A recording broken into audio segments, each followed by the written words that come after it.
අද වර්තමාන ස්වාමීන් වහන්සේ ගොඩාක් පුද්ගලයෝ අඳුරගන්න ගිහින් සෑහෙන අරුබුද තියෙනවනේ. ඒ කියන්නේ ස්වාමීන් වහන්සේ ඒකේ තියෙන ලොකුම දෝෂය තමයි පුද්ගලයෙක්ව අඳුනගන්න ඉක්මන් වෙනවා. වේගය වැඩි. අහිංසකයි කියලා අඳුනගන්නවා වේගය වැඩි. අවංකයි කියලා අඳුනගන්නවා වේගය වැඩි. හරි ඥානවන්තයි කියලා අඳුනගන්නවා වේගය වැඩි. එහෙම අඳුනගත්ත අය දැන් මේ වෙනකොටත් ගොඩක් අඬයි. එහෙමයි. ඒ අනිවාර්යයෙන්ම ස්වාමීන් වහන්සේ ඒ අය සමහරලාවට මේ අපි රැවටුණා අපිව රැවැට්ටුවා කිය හරියට අඳුනගන්න බැරි වෙච්ච පුද්ගලයෝ නිසා පීඩාවෙන් ඇති.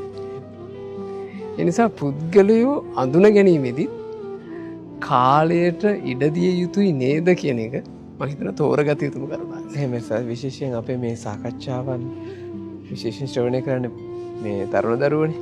තරුණ දරුවෝ තමයි ඉක්මනට හැඩයි නම් හොඳට ඉගෙන ගන්න පුළුවන් නම් සමහරක් ලට තමන්නුත් පොඩ්ඩක් තමන්ව ටිකක් පොඩ්ඩක් වර්ණනා කළොත් තමන් දරන ආකල්පවලට සරිලන ආකල්ප බොරුවට තමන්ගේ ආකර්ෂණය ගණ්ඩ කරුණු කිව්ව ටක්ගාල විශේෂෙන් දුවලා ටක්ගාලා හොල යන අහිංසක පුතාලත් අහුන වෙනව නෙවෙයි. එතකොට පින්වත් දුවේ පුතේ ස්වාමීන් වහන්සේ අහපු ප්‍රශ්නයට උත්තරයක් හැටියට අපිට මේ අපි භාග්‍යවතුන් වහන්සේ පෙන්ලා දුන්න කරුණක් වට සිහි වුණා. සත්ත ජටිල සූත්‍රය. කෙනෙක් අපිට ඇවිල්ලා ගියොත් එහෙම මම නම් බොන්නේ නැහැ. මම නම් බොරු කියන්නේ නැහැ. මම ඔය කාගේවත් දේවල් කඩා වඩා ගන්නෑ.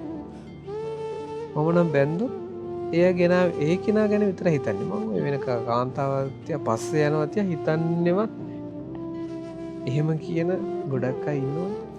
බුදුරජාණන් වහන්සේ දේශනා කරනවා සිල්වත් බව දැනගන්න තියෙන්නේ, පිරිසිදු බව දැනගන්න තියෙන්නේ එකට ජීවත් වීමෙන් ඊට පස්සේ කතා බස් කිරීමෙන් ආදී කියලා. එහෙමයි. ඒ හින්දා ඒකත් මේ ටික කාලකින් නෙවෙයි කියනවා. බොහෝ කාලක් ඇසුරු කිරීමෙන් කියනවා. කාලයක් ඇසුරු කරනවා. ඒකත් මේ මෝඩකමින් නෙවෙයි කියනවා. ඥානවන්තව ඇසුරු කිරීමෙන් කියනවා. එහෙමයි. ඒකත් නුවණ යොදවලා එයා දිහා හරි කල්පනාවෙන් බලන් ඉන්න ඕනේ. අපි බොළඳ විදිහට එයාව ඇසුරු කරොත් නම් අපි අහුවෙන්නේ කවුරුද? අපේ බොළඳකම ඒගොල්ලෝ පාවිච්චි කරනවා. ඒ කියන්නේ විමසීමට කාලයක් දෙන්න ඕනේ. විමසන්න කාලයක් දෙන්න. දැන් ඇත්තටම හොඳ එක්කෙනෙක් හම්බෙලා ඉන්න පුළුවන්. එහෙමයි. සිල්වන්ත කෙනෙක්. එයා සිල්වත්ද කියලා බලන්න, එයා පිරිසිදුයි කියලා බලන්න, එයාත් එක්ක කතා බස් කරන්න ඕනේ. වගේම කාලයක් එයාත් එක්ක ජීවත් වෙලා ඇසුරු කරලා බලන්න. ඇසුරු කරලා බලනවා කියන්නේ ගෙදරට ගිහිල්ලා ඉන්නවා කියන එක නෙමෙයි. එහෙමයි. එයා බොරු කියන තැන් තියෙනවද? නේසාද? කාලෙට ඉඳ දුන්නට පස්සේ කවුද කියලා හොයාගන්න. ඔකට ඔය සමාජයේ මෝරපු මිනිස්සුගේ කතාවක් තියෙනවා සම්මත. සුදුහුණු හේදනකම් ඉන්න ඕන කියලා.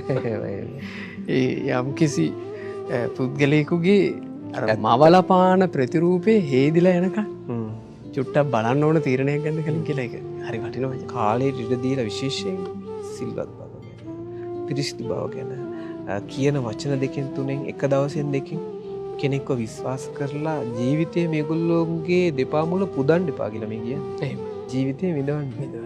එහෙමයි. දැන් අතරම සන්නසෝක අන්‍යෝන්‍ය හිතවත් ඇසුරකට ඊළඟට මේ විශේෂයෙන් යුග සම්බන්ධතාවයකට විතරකුත් නෙමෙයි නේ.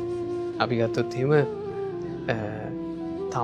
තමන්ගේ ජීවිතයට ආදර්ශ අරගන්න ඇසුරු කරන පුද්ගලයෝ ඉන්නවා. අපි හිතමු වනහන ස්වාමීන් වහන්සේ නම. යම් කිසි ස්වාමීන් වහන්සේ නමකකින් ධර්ම දේශනා ඇසීම වුණා යම් සිහි කල්පනාවකින් කරන්න ඕනේ නේද? ඒ කියන්නේ හොඳ අවධානයකින් ඉන්න ඕන. මේ කතා කරන්නේ මොනවද? යොමු කරන්නේ මොන පැත්තටද? ඇත්තටම බුද්ධ දේශනාවමද කතා කරන්නේ? කුසල්ද අකුසල්ද? කියන්නේ ඇත්තටම පුද්ගලයෝ තෝරගනින්ද? හඳුනා ගැනීම උදෙසා යම් කාලයකට අපි ඉඩ දිය යුතුමයි නේද? ඒ වගේම තමයි ඉතිහාසයේ පොත් කියවේ. හරි වටිනවා. මහා වංශය වගේ දේවල් කියවත් ඉතින් හරි වටිනවා නේද? කෙනෙක් කියන්න පුළුවන් මම ඉතින් කිසි දෙයකට බය නැහැ. මම ඕන දෙයකට මුහුණ දෙන්න ලෑස්ති. මට පුදුම ශක්තියක් තියෙන මේක වෙන කාගාවත් නැති වීරියක් මං ගාව තියෙනවා. මා වට්ටන්න ගොඩක් අය හැදුවා මං හැබැයි ඒගොල්ලෝ හිතවට වඩා හොඳට නැගිට්ටා. එහෙම. හැබැයි බුදුරජාණන් වහන්සේ දේශනා කරනවා එහෙම කියන අයගෙත් වීරිය බලන්න තියෙන්නේ ඒගොල්ලන්ට දෙයක් වෙනකම් බලන් ඉන්න කියන.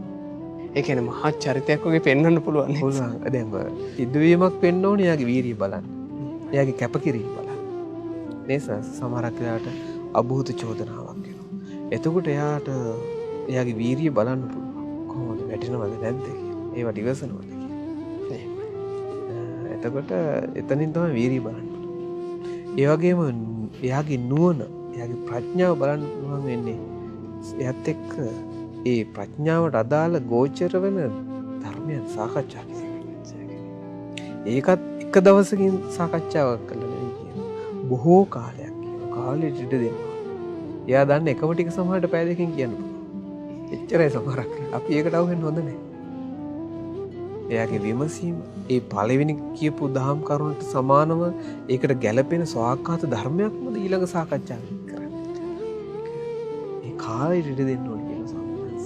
ඒකත් නුවණින් යුක්තව ඥානවන්තව තමයි කියනවා ඇසුරු කරන්නේ. බුද්ධ ඇසුරු කිරීමේ. ඉතින් ඇත්තටම ඔය අවස්ථාවල් වලදී අපි ඥානවන්තව කාලයට ඉඩ දීලා පුද්ගලයෝ ඇසුරු නොකරන හින්දා තමයි මේ සමාජයේ බොහෝ දෙනෙක් කමාරු වැටලා තියෙන්නේ.